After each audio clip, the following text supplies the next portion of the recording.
की धूप में एक साधारण सी महिला बाजार की ओर बढ़ रही थी। कोई नहीं जानता था कि यह आम दिखने वाली महिला दरअसल जिले की डीएम कीर्ति कुमारी है। कीर्ति कुमारी ने जानबूझकर ऐसा रूप लिया था ताकि कोई उन्हें पहचान न सके। वह अपनी पुरानी यादों में खोई हुई थी और अचानक सोचा कि क्यों न आज पुराने दिनों की तरह सड़क किनारे वाले ठेले से अंडे खाए जाएं। थोड़ा आगे बढ़ते ही उनकी नज़र सड़क के किनारे एक छोटे से ठेले पर पड़ी। वहां करीब 50 साल की दुबली पतली श्यामा देवी अंडे बेच रही थी। कीर्ति, जो अब उस इलाके की डीएम थी, धीरे धीरे चलते हुए ठेले के पास पहुंची और मुस्कुराकर बोली, दादी 3 ऑमलेट बना दीजिए। बुजुर्ग महिला ने तुरंत मुस्कुराते हुए तवे पर तेल डाला, अंडा फोड़ा और झटपट फूला फूला गर्मा गर्म ऑमलेट बनाकर प्लेट में परोसा। जैसे ही कीर्ति ने पहला काट लिया, उसके चेहरे पर सुकून और खुशी झलक उठी। बचपन से ही उसे अंडे का बड़ा शौक था और आज सड़क किनारे का वही साधारण सा ऑमलेट उसे पुराने दिनों में ले गया। लेकिन ड्यूटी और व्यस्त जिंदगी की वजह से उसे ऐसा मौका बहुत कम मिलता था। वह चुपचाप ऑमलेट का स्वाद ले ही रही थी कि तभी अचानक वहां एक इंस्पेक्टर कुछ सिपाहियों के साथ आया और ठेले के पास रुककर जोर से चिल्लाया, अरे ओ बूढ़ी औरत, जल्दी से पैसे निकाल। आवाज सुनकर अंडे बेचने वाली श्यामा देवी घबरा गई। उसके हाथ कांपने लगे। वह घबराई हुई बोली, साहब अभी तो दिन की शुरुआत है, अभी तक मैंने कुछ कमाया भी नहीं। ग्राहक बस अभी आए हैं, शाम को आ जाइए तब दे दूंगी, अभी सच में पैसे नहीं हैं। यह सुनते ही इंस्पेक्टर दिलीप राणा आग बबूला हो गया। उसने बिना कुछ सोचे समझे उस महिला के गाल पर जोरदार थप्पड़ जड़ दिया। यह नजारा देखकर डीएम कीर्ति का खून खौल उठा। उसने तुरंत आगे बढ़कर सख्त आवाज में कहा, रुकिए इंस्पेक्टर साहब, आप इनसे किस बात के पैसे मांग रहे हैं? किस हक से आपने इन्हें थप्पड़ मारा? किसी गरीब मेहनतकश महिला के साथ ऐसा व्यवहार करने का आपको कोई अधिकार नहीं है। इंस्पेक्टर दिलीप ने घूरते हुए कहा, तुम कौन होती हो बीच में बोलने वाली? तुम बीच में मत पड़ो, तुम्हें पता भी है बात क्या है। ज्यादा बोलेगी तो अभी यहीं गिरफ्तार कर लूंगा, चुपचाप खड़ी रहो। कीर्ति ने गुस्से से आंखें तरेड़ते हुए जवाब दिया, देखिए आप जो कर रहे हैं वह बिल्कुल गलत है। कानून कहीं भी यह नहीं कहता कि आप गरीबों से वसूली करें। आप इस महिला पर जुल्म कर रहे हैं और इसका अंजाम आपको भुगतना पड़ेगा। सुधर जाइए। यह सुनते ही दिलीप और खलता हुआ और उसने अपना आपा खो दिया। उसने कीर्ति के गाल पर एक और जोरदार थप्पड़ जड़ दिया। थप्पड़ इतना तेज था कि कीर्ति थोड़ी लड़खड़ा गई, पर तुरंत खुद को संभाल लिया। यह सब देखकर पास खड़े कुछ लोग इकट्ठे हो गए और सड़क पर हलचल बढ़ गई। लोग हैरानी से देख रहे थे। कुछ ने मोबाइल निकालकर रिकॉर्ड करना शुरू कर दिया, जबकि अन्य चौंक कर वहीं खड़े देख रहे थे। गवाह, जिसकी आंखों में अब गुस्से की ज्वाला थी, वह चिल्लाते हुए बोली, आपने मुझ पर हाथ उठाया है, अब मैं आपके खिलाफ एफआईआर दर्ज कराऊंगी। इंस्पेक्टर दिलीप राणा हंस पड़ा और धमकी भरे लहजे में बोला, एफआईआर? तुझे समझ नहीं आया क्या? अगर तुम ज्यादा बोलोगी तो इतना मारूंगा कि घर तक नहीं जा पाओगी। निकल यहां से, वरना धक्के मारकर भगा दूंगा। इतना कहकर वह फिर से अंडे बेचने वाली बुजुर्ग श्यामा देवी की ओर मुड़ा। उसने उसका कॉलर पकड़ लिया और चीखते हुए कहा, अरे औरत, ज्यादा होशियारी मत कर, जल्दी से पैसे निकाल, वरना तेरा ठेला यहीं सड़क पर तोड़ दूंगा। ये कहते ही दिलीप गुस्से में ठेले पर एक जोरदार लात मार बैठा। ठेला उलट गया और सारे अंडे सड़क पर बिखर गए। बेचारी श्यामा देवी डर के मारे कांप उठी। उसकी आंखों से आंसू छलक पड़े। वह घुटनों के बल बैठकर बिखरे हुए अंडे समेटने लगी और रोते रोते बुदबुदाने लगी, हे भगवान, यह क्या हो गया? तभी दिलीप राणा गुस्से में अपना डंडा उठाकर श्यामा की पीठ पर जोर से दे मारा। महिला दर्द से चीख उठी और हाथ जोड़कर गिड़गिड़ाने लगी, साहब मैं सच कह रही हूँ, अभी तक कुछ कमाया ही नहीं, शाम को आइएगा, जो भी कमाऊंगी दे दूंगी, प्लीज मुझे मत मारिए, माफ कर दीजिए। यह दृश्य देखकर कीर्ति कुमारी का खून खौल उठा। वह और सहन न कर सकी। गुस्से से आगे बढ़कर बोली, मां जी, आपको किसी से माफी मांगने की जरूरत नहीं है। ये लोग गरीबों पर जुल्म ढाते हैं और इन्हें जरा भी शर्म नहीं आती। बड़ी मुश्किल से आप जैसे लोग ठेला लगाकर अपने परिवार का पेट पालते हैं और ये पुलिस वाले आपकी मेहनत की कमाई लूटते हैं। फिर उसने तेज स्वर में कहा, इंस्पेक्टर साहब, अब मैं आपको आपकी औकात दिखाकर ही रहूंगी। दिलीप ठहाका मारते हुए बोला, अरे तेरी इतनी हिम्मत, तू मुझे औकात दिखाएगी? तेरी औकात ही क्या है? मेरे सामने जाकर अपना काम कर। उसने कहा, ज्यादा बकवास करगी तो इतना मारूंगा कि चलने लायक नहीं बचेगी। इतना कहकर दिलीप और उसके साथ खड़े हवलदार हंसते हुए वहां से लौटने लगे। जाते जाते दिलीप मुड़कर श्यामा को घूरते हुए धमकी देता हुआ बोला, शाम को फिर आऊंगा, अगर पैसे नहीं मिले तो न तू बचेगी और न तेरा ठेला, समझी? कहकर वे वहां से चले गए।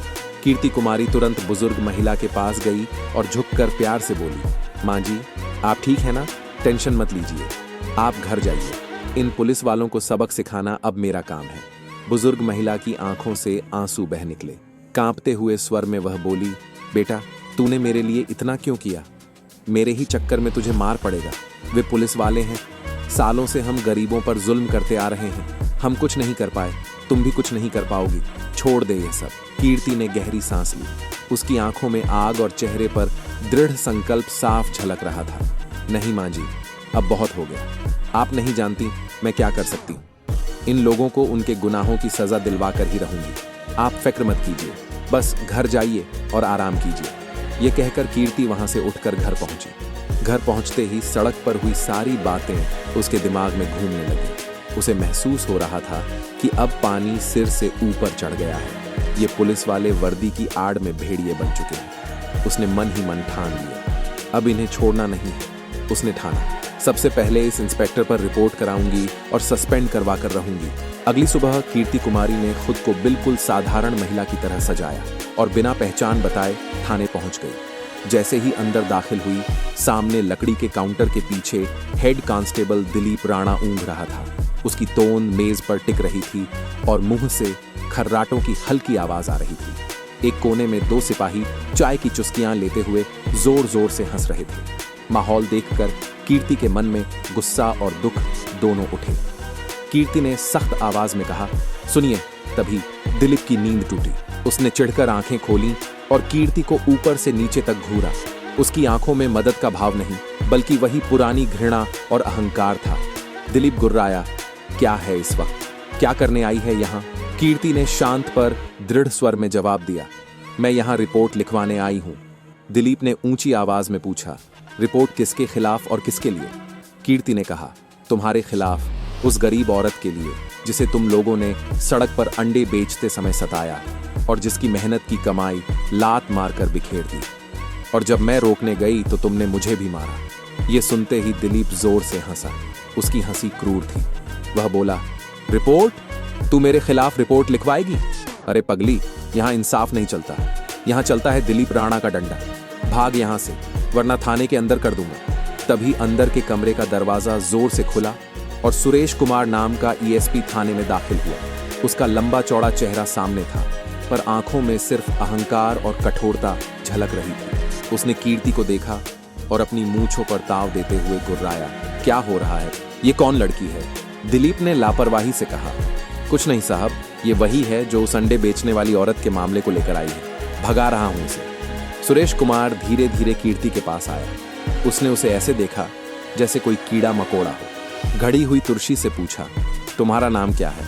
कीर्ति ने दृढ़ता से कहा, कीर्ति कुमारी, और मैं यहाँ रिपोर्ट लिखवाने आई हूँ। सुरेश कुमार तुर्शी से हंस पड़ा और बोला, देखो, हमारे पास फालतू कामों के लिए वक्त नहीं है। सुबह से आकर ड्रामा कर रही हो, चल निकल यहाँ से, वरना हवालात में बंद कर दूंगा। कीर्ति अपनी जगह से हिली नहीं। उसकी आंखों में वही आक्रोश और संकल्प चमक रहा था। ये देख सुरेश कुमार का पारा चढ़ गया। उसने गुस्से में कहा, सुना नहीं तुमने? और इतना कहकर उसने हाथ उठाया और पूरी ताकत से कीर्ति को धक्का दे दिया। कीर्ति सीधे जमीन पर गिर पड़ी। उसके सिर को मेज के कोने से हल्की चोट लगी। एक पल के लिए उसकी आंखों के सामने अंधेरा छा गया, पर उससे भी बड़ा उसका घाव था, अपमान का। एक डीएम अधिकारी जिसके सामने खड़े होने की किसी में हिम्मत नहीं होती, आज एक मामूली एसपी के अहंकार ने उसे जमीन पर गिरा दिया था। कीर्ति के भीतर का गुस्सा अब लावा बनकर उबल रहा था। उसे साफ दिख गया था कि ये लोग वर्दी के लायक नहीं।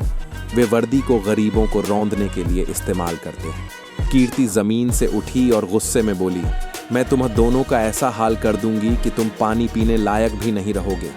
इतना कहते ही सुरेश कुमार ने कीर्ति को धक्का देकर थाने से बाहर निकाल दिया।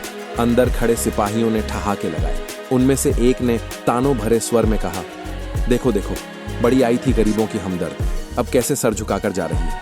कीर्ति ने अपमान और गुस्से दोनों को अपने अंदर दबा लिया। आंखों में आंसू भले थे, पर वे आग में बदल गए थे। उसने मन ही मन कठोर संकल्प किया, अब इन्हें नहीं छोड़ूंगी। उनके किए की सजा ऐसी दूंगी कि वे सपने में भी न सोच सके। फिर अगली सुबह का नजारा पूरे शहर के लिए हैरान करने वाला था। सूरज की पहली किरणों के साथ सड़क पर सायरनों की गूंज घुल गई। 2 पुलिस जीपें सबसे आगे रास्ता साफ करती हुई चल रही थीं। उनके पीछे काले शीशे वाली कीर्ति कुमारी की आधिकारिक गाड़ी और उसके ठीक पीछे 2 और पुलिस वाहन सुरक्षा घेरे में थे। पूरा इलाका सन्नाटे में डूब गया। लोग खिड़कियों और दुकानों से झांक कर देख रहे थे कि इतना बड़ा काफिला क्यों निकला है। काफिला थाने के मुख्य दरवाजे पर रुकते ही गाड़ियों के दरवाजे एक साथ खुले। कीर्ति गरिमा के साथ चमकदार बेज रंग की आधिकारिक वर्दी और टोपी में गाड़ी से उतरी। उसके साथ बड़े पुलिस अधिकारी खड़े थे। थाने के बरामदे में वे ही सिपाही खड़े थे जो कल तक उस पर हंस रहे थे। अब वे पत्थर की मूर्तियां बन गए थे। उनके पांव तले जमीन खिसक चुकी थी, आंखें फटी थीं और होंठ सूख गए थे। एसपी सुरेश कुमार अपनी मेज पर बैठा फाइलें देख रहा था और पास में खड़ा दिलीप राणा भी हैरान सा खड़ा था। दोनों को जरा भी अंदाजा नहीं था कि आज उनका सबसे बुरा दिन आ गया है। कीर्ति बिना किसी को देखे सीधी नापतल वाली चाल में थाने के अंदर चली। उसकी वर्दी की चमक और आसपास गूंजता सन्नाटा सब कुछ बयां कर रहा था। उसकी आंखें ठहर कर सीधे सुरेश पर टिक गईं। सुरेश ठिठक गया, चेहरा उड़ चुका था और वही कल का मंजर उसकी आंखों के सामने घूम रहा था। वह लड़की जिसे उसने धक्का देकर थाने से बाहर किया था, आज डीएम बनकर उसी थाने में खड़ी थी। दिलीप भी हक्का बक्का रह गया। उसके चेहरे पर डर साफ झलक रहा था। कीर्ति ने ठंडी पर सख्त आवाज में कहा, चेहरे का रंग क्यों उतर गया? याद है ना, जब मैं उस बुजुर्ग महिला के साथ हुए अन्याय के चलते रिपोर्ट लिखवाने आई थी, तब यहीं से धक्के मारकर निकाला गया था। आज मैं उसी दरवाजे से वापस आई हूँ। फर्क बस इतना है कि कल मैं साधारण कपड़ों में थी और आज डीएम की वर्दी में। सुरेश और दिलीप के पास कोई जवाब न था। उनके चेहरे झुके हुए थे। कीर्ति ने सख्त स्वर में कहा, तुम दोनों ने गरीबों पर जुल्म किया है और कानून की मर्यादा तोड़ी है। अब तुम्हें जनता के सामने शर्मिंदा होकर अपनी औकात याद करनी होगी। उसने तुरंत पीछे खड़े आईपीएस अधिकारी को आदेश दिया, इनकी वर्दी उतारो और सर्विस रिवॉल्वर जब्त करो। वर्दी उतरते ही कीर्ति ने अगला आदेश दिया, अब इन्हें उसी बाजार ले जाओ जहां वह बुजुर्ग महिला अंडे बेचती थी और जनता के सामने इनसे माफी मंगवाओ। पूरा थाना और सुरक्षा काफिला बाजार की ओर बढ़ा। बाजार में भारी भीड़ इकट्ठी हो चुकी थी। वही बुजुर्ग श्यामा देवी अपना ठेला लगाकर बैठी थी। कीर्ति ने भीड़ के सामने कहा, याद रखना, जो गरीबों का हक मारता है उसका यही अंजाम होता है। फिर उसने सुरेश और दिलीप से कहा, अब झुको और इन बुजुर्ग महिला से माफी मांगो। भीड़ सन्नाटे में खड़ी थी। अपराधी कांपते हाथ जोड़कर श्यामा देवी से माफी मांगने लगे। कीर्ति ने अगले ही पल आदेश दिया कि इन दोनों को सफेद गंजी और हाफ पैंट में पूरे बाजार में दौड़ाया जाए।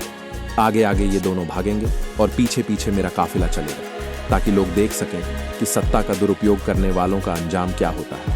कुछ ही देर में पूरा शहर यह नजारा देख रहा था। भीड़ तालियां बजाकर इस न्याय की मिसाल का स्वागत कर रही थी। हर कोई यही कह रहा था, सच्चा न्याय हुआ है। गरीबों पर जुल्म करने वालों को उनकी असली औकात दिखा दी गई थी।